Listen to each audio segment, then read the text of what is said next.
Hey guys, this is Vicki with Southern Crosser Creation. I grabbed this ornament from Walmart for $1.98, grabbed some wrapping paper, and then I just poked it up into the reindeer.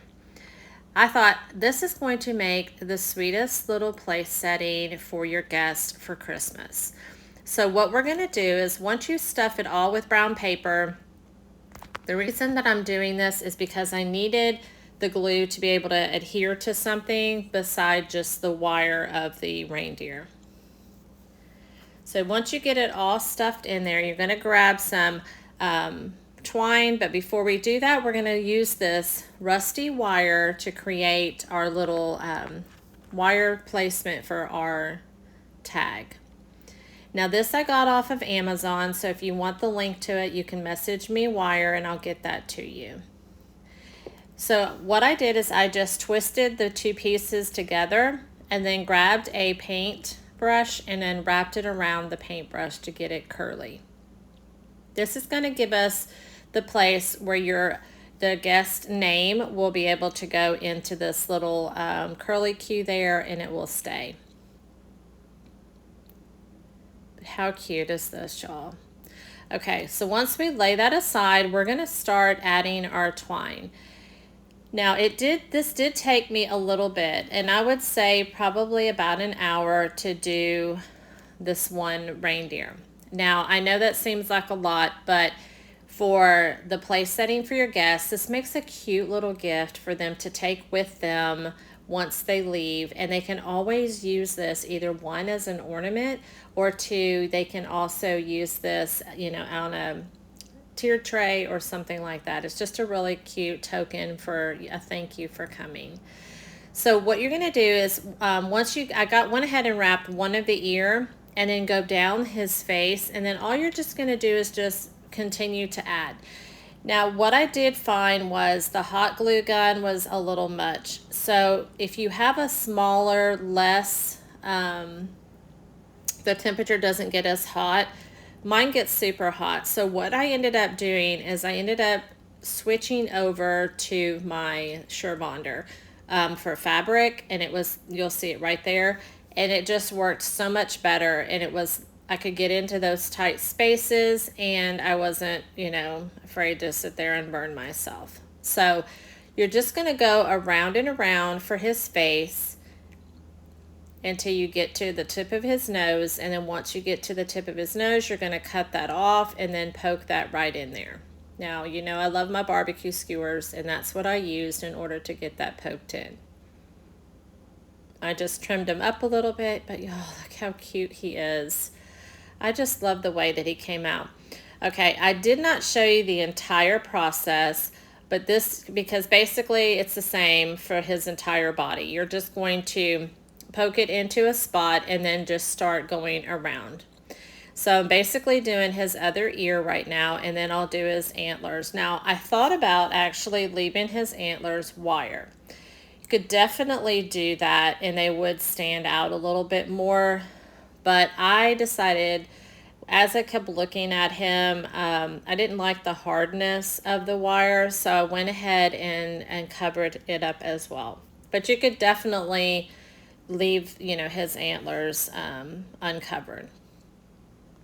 So basically you're just going, and I just kept using the same, I didn't cut it until I got to the very end of something. So that kind of saved me from having to add another piece. So I just kept going until I got to the very end, like you see right there. And then that's when I poked it inside the little hole right there. Okay, and then as you go, basically just hide your first piece. So actually the end of it, you're just going to hide that little piece, down inside the head part is where I started. It just made it a little bit easier to do when I did that. But I do want to take a minute to thank you for being on my page. I really appreciate you being here. Thank you for passing my videos down the road, which means share, like, and comment. It makes things, we as creators, we put a lot of time and effort and thought processing of just, to inspire you to create and, not only to make things for our own home, but also just to inspire you to find joy in working with your hands and creating. There's just something about just the relaxation of creating something. And so I hope that I do inspire you, and I really do appreciate you passing the videos down the road. Okay, so once we got his head finished, the body was pretty much the same process.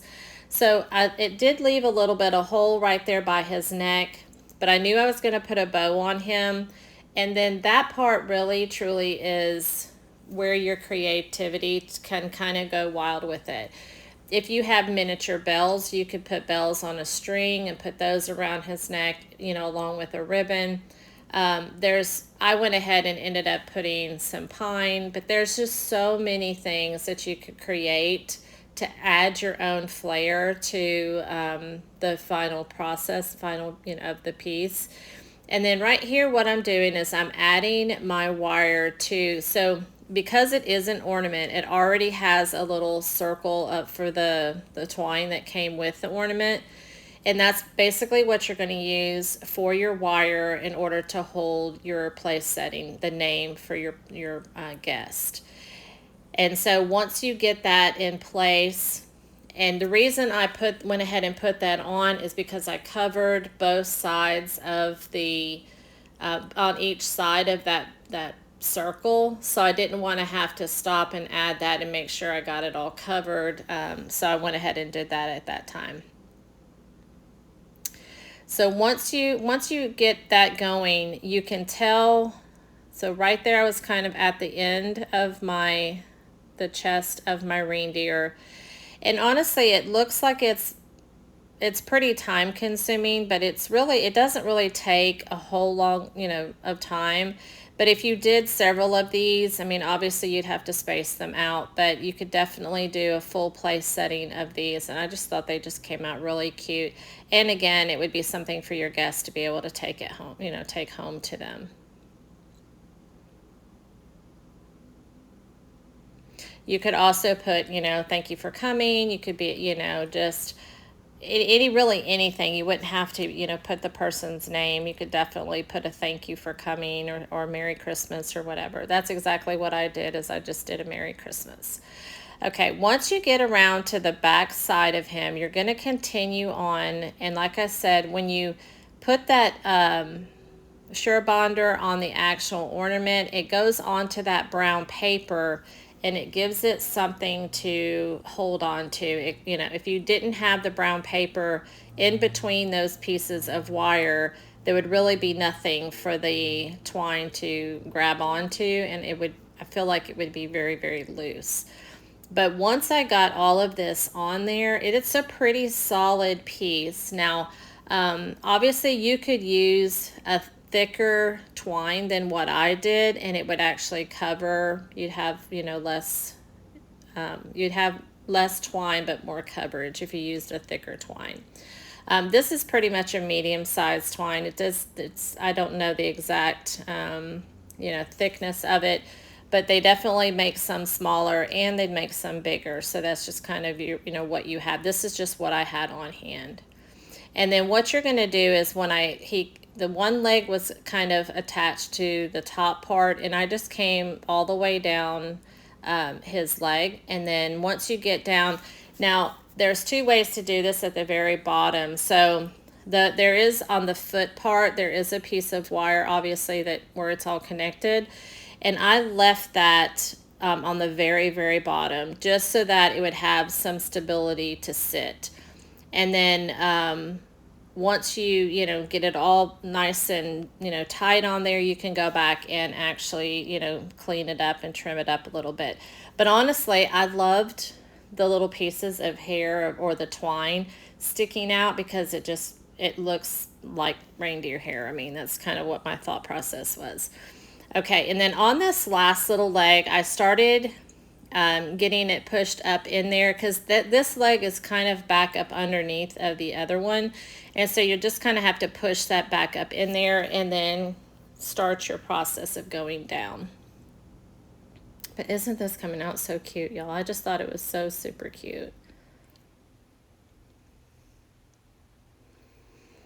You could also use this as a little, when you wrap a package, you could actually tie one of these onto a package.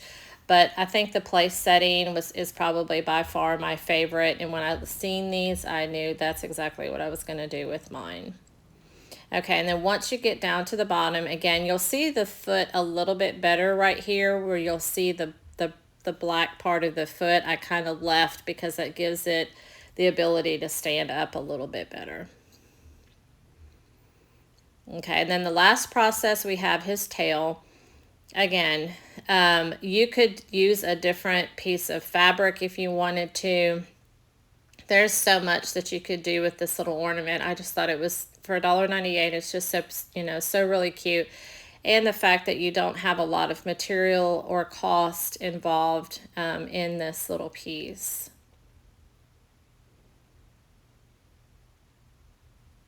But I will say, if you don't get these ornaments kind of soon, they tend to be out. And so especially if others start crafting with them, I've not seen anybody else do this, but if if somebody starts, getting ideas of crafting, they'll definitely be gone. So make sure you grab them if you want to make one of these. Okay, and then for his tail, I went ahead and just poked that. The Surebonder works great. It actually works a little bit better than the hot glue because you don't have, the Surebonder dries clear, and the hot glue sometimes will, leave a little bit of residue. Okay, so what I did is I went ahead and put a clear, it's not clear, but it's like a satin ribbon, and it does have wire in it. And then I had this little red ribbon. It was actually left over from another project, and so I went ahead and tied that piece. Now the little, looks like the little balls up there on that type of ribbon, that actually, you can get that still at Hobby Lobby. It's over in the fabric section. I didn't end up using that one, but there's so many different, like I said, variations to this that you could definitely do anything right here that you chose to do. Okay, and I just dog-eared those, and then I just hot glued, once I trimmed those up, I just hot glued the little red bow right over the little knot of the white one, and that just gives it a couple little pieces hanging down. Now, you could definitely put an eye on here if you wanted to. I just chose to leave him more natural looking. And then I went ahead and grabbed this pine pick that I have. Now, you can get these at Walmart as well. I'm not quite sure. I have not seen any of the Christmas picks yet at Dollar Tree. They may have them out now, but I have not been to see. And then I just used my clippers and clipped off the little piece. I just kept using my Surebonder because it was going into fabric and on the twine, so I just kept using that as well. And then one on the other piece. I do love this pick. It does look very natural pine there. Okay, and then I just poked that up in there. And y'all, look how cute he is. Can you even believe of how he started? It was just, I think it just came out really cute. Okay, and then once you get all of that done, you're going to take, now this tag is pre-made, but now you could definitely use your paper towel roll like I show you. But these tags right here are at Dollar General. They're over in the craft section, and they already have the hole in them and all of that. So you could definitely use these for your crafting, so make sure you check those out. Okay, then I grabbed my stamp set. Now, I have this off of Amazon. I love, love, love this stamp set. So if you want the link to that, I can send you the link for the exact one that I'm using. And then I just did Merry Christmas on my tag. This is where you could definitely get creative. You could, write each person's name on there. You could do any kind of messaging that you wanted to. And then I always take my ink pad that I got at Dollar Tree there, and I went ahead and did the edges of my tag. And y'all, look how cute. That's it. Like, how sweet is this? I went ahead and closed that up a little bit right there, but how sweet would this be at each place setting for your guests for Christmas? I hope you guys enjoyed this. I hope it inspires you to get out there and look at things a little bit differently. For more, you can visit southerncrossroadcreations.com and on YouTube. And I'm also on Pinterest as well. If you have any questions, just message me and I will see you next time. Thanks, guys.